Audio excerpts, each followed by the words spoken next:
In this video, we are talking about why you are yearning for the one and why it's messing up your relationships. I am Valine and I am so happy you are here because this is such an important topic to talk about when it comes to relationships for the fearful avoidant. We all have, I think, this image of what the one could be.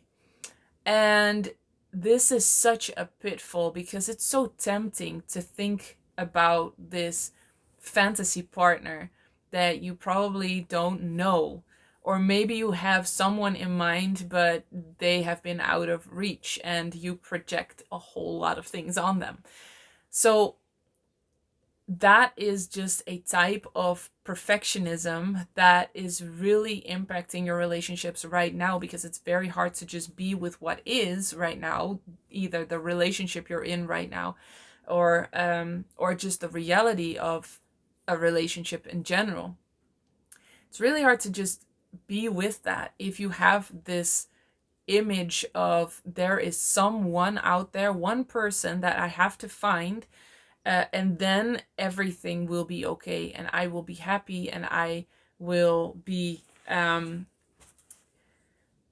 I will never have to deal with pain again, with hurt, with being rejected, with just general messiness in relationships. So why you are yearning for that? Well, this is one reason. You don't want to endure any more pain. And this one is so incredibly logical. So it's not that this is a bad thing that you're yearning for the one. It's logical that you do because you've been through a lot. You've experienced a lot of trauma. And therefore it is so logical that you have this yearning for almost a fantasy escape where there's a place, or um in this example, a specific person that could take all that pain away, that would make you feel good all the time, that would know exactly what you want because you have such a hard time figuring out what it is that you want, and expressing your needs and putting up boundaries. So they would know exactly what you want. They would read your mind. They would know what to say or what to do in any given moment, because it just feels so hard for you to take that responsibility upon yourself and to feel what your needs are, to express them, because that comes with the risk of rejection, the risk of abandonment, the risk of feeling too much. And so you want somebody that does that, all of that for you. It is logical. It is so logical. It makes sense. It just doesn't work. We'll get into that even more. Another reason why you're yearning for the one is that you want overwhelming feelings. And this comes from you being used to overwhelming feelings when you were a child. Out of all the attachment styles, the fearful avoidant one is the one that has experienced with the most intense feelings. That's why you have the push and pull. That's why you have the highs and lows. And in a way, your body is almost addicted to those feelings, to those intense feelings. So working for approval and then getting that approval can cause a feeling of euphoria almost. And that's what a lot of fearful avoidants keep chasing or keep wanting, keep yearning for. And so you have this idea that when you meet the one, they will give you all these intense feelings and that will last forever. And if not, they're not the one. And that's where the problem kind of lies, because that is just not sustainable. That is not healthy. Having intense feelings is definitely possible, beautiful feelings and in love feelings, but those are peak experiences, and you don't have to feel that continuously all the time. I do this exercise sometimes with people going through my program, and I say, just imagine that you are completely in love, like the maximum in love that you can even fathom, think of. And you are that way 24/7, 365 days a year for the rest of your life. Pretty much all of them come back with, whoa, that will be exhausting. I would not be able to function. I would not be able to do anything else. And it's like that because it's a peak experience. It's just something that is definitely possible, not only at the beginning of your relationship, but also down the line. But it is not made to be there continuously.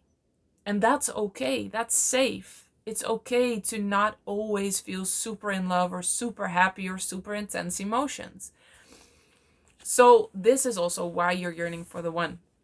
But it's messing up your relationships because it is hard to just accept a healthy relationship for what it is, which means it can be boring sometimes. And sometimes you don't really feel a lot. I interviewed 100 couples who had been happily married over 40 years. And man, that was just one big dose of down to earthness. They said things like, oh, yeah, no, you can't always be in love. That comes and goes like ebb and flow. And sometimes you're happy, sometimes you're unhappy, sometimes you're bored out of your mind, sometimes you can't stand the guy. That's what one woman said. And then I just go into the next room and I think about how I don't like him and how I'm just fed up. And then after 5 minutes, I'm like, I wonder what he's doing. Then I go back into the room and and I go look for him. And that was just, it was so liberating to hear that they were clearly in love, and it wasn't because they always had these positive feelings and I never had a negative feeling. They just allowed all the feelings to be there, and that was the case for pretty much all of those couples that were genuinely happy.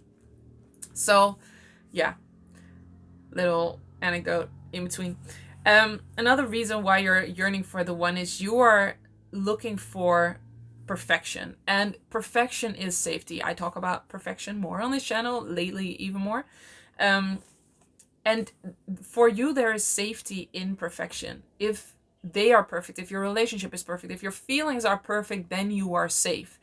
You are safe in the sense that you won't be rejected or you won't be abandoned, but you will always be safe in the sense, that you won't hurt them. You will know for absolutely sure that this is the one, and you will never break up and hurt them. And that is what a lot of fearful avoidants actually are really scared of, that they will find out or realize that this is not the one, and then they have to break up, and they will hurt their partner and maybe even future children and everyone around them who believed in them or was at their wedding. And because of that, they keep searching for this perfection. It has to be perfect because then I know for certain, and then I know for sure that I won't hurt them. I won't fall in love with somebody else. I won't cheat on them, which is also a fear a lot of fearful avoidants have, that what if I meet somebody else and I fall in love with them? What if I cheat in the future? And these are just all questions you ask yourself or feelings you have because you don't really trust yourself, and because you have such a fear around hurting others and a belief that that is absolutely, you can't do that, and if you do that, you're a bad person. And because a lot of fearful avoidants already believe they're a bad person, this is just a mechanism that kind of comes back and back again and again. Then another reason is why you're yearning for the one is they will fulfill your needs without you having to identify them and express them. This is what I already said in the beginning, because you have such a hard time being vulnerable, because that's what it is. If you express needs and put up boundaries and tell your partner what you need, that feels vulnerable. And a lot of fearful avoidants have a lot of negative associations with being vulnerable, like it being weak, it will be used against you. And so they want a partner that can just know what to do, can read your mind, can feel what you need without you having to tell them, because that feels like you're putting everything on the line and it feels too vulnerable. And so when you have just a human partner, which everybody is, then it can feel unsafe in the sense that, shit, I still really have to express my own needs? Really? Why can't you do that for me? Don't you love me? If you really would love me, then you would know what I want. And it's logical that you have this yearning. It comes from pain, but we can heal that. We can heal that. And that would lead you to have a beautiful relationship, not only with your partner, but with yourself, and knowing what you need. Because just imagine for a second that there is somebody in the world, the one, that would be able to read your mind and know what you need before you know it, and give that to you and fulfill all of your needs. Imagine you found that person. You would be terrified to lose them. Terrified to lose them, because you just handed all of your power to that other person, to that partner. What if they die? What if they leave? What if something happens? You would feel completely helpless and powerless because that person is the only one that can meet your needs, fulfill your needs, read your mind, know what you want. You are the one for you.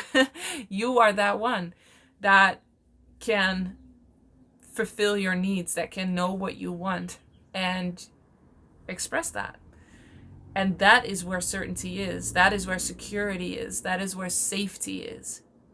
You will never find that in another person, because even if unrealistically that would be able to happen, you would be too scared to lose that.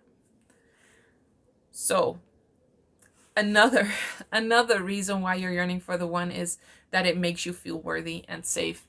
So a lot of fearful avoidants struggle with feelings of not being worthy, having to fight for that, having to prove that. And so just imagine that you would feel find somebody that would make you feel worthy every single day. If you don't believe that you are, that you deserve that, you would have a very hard time receiving that and really allowing that to be. So again, the answer is that you are the one that gets to feel worthy about yourself, no matter if you're in a relationship or with whom you are in a relationship. You come first. Because also with this, if that person would leave or die or not be there anymore, you would feel unworthy again, even if all of that was possible, right? But I genuinely don't believe that it is possible for somebody to make you feel worthy if you just don't believe that at all. They can help you see things that you maybe don't see. But when it comes to really feeling worthy of everything, that just requires work on your part. It's unfair, and you definitely can be angry about that. It is unfair that you have to learn that and you didn't get that from childhood. But that's the power you have to heal that and to feel worthy. And that's what you'll take with you for the rest of your life, no matter what happens outside of you. Because you are the only one that will be with you for the rest of your life. And so this yearning for the one is really just a reflection of the pain you are feeling around not feeling special, not feeling seen, not feeling heard, not having your needs met, not being able to deal with pain, or having the experience that you are always alone with your pain, so you don't want to experience that ever again. While a real relationship is equal, which means that you do have a responsibility to make sure that you feel worthy and that you fulfill your needs, or at least be able to identify them, and then you together can see how you can get your needs met in this relationship. That is what an adult relationship is, and that is pretty much the only way to have a happy, long-lasting relationship. And no, it is not boring. No, it is not unromantic. This whole idea of there is the one and they will complete you, that is just, in a way, I think that is unromantic, because it's putting way too much power in the hands of somebody else. While I think what is amazing about this time, where there are so many healing modalities and ways to heal, is that we take back that power. We realize that we can do all of this ourselves, and because of that, we can create deeper relationships. Because when you expect all of this from another person, if they don't give it to you, if they don't have the emotional space to give it to you, even if it were possible, you would be frustrated and disappointed and start blaming them and feel scared and insecure, because they are your only source of worthiness, of having your needs met, or of having or being seen or heard. And so you just put so much pressure on them. That just is not the right environment for love to really grow and blossom. And that's what I wish for you, that you create an environment around you and inside of yourself where love can blossom and can grow and can deepen and can become more and more rich as time passes. So again, it is so logical that you are yearning for the one, but it's messing up your relationships, and so we have to had we had to have this kind of truth talk for a second. And I hope this was valuable. Let me know in the comments whether you recognize this, that you're yearning for the one, and you kind of just hope that will just take away all the pain. Yeah, I hope this was valuable. I hope you know you are valuable. And as always, I am so happy you are here, and I will see you in the next one.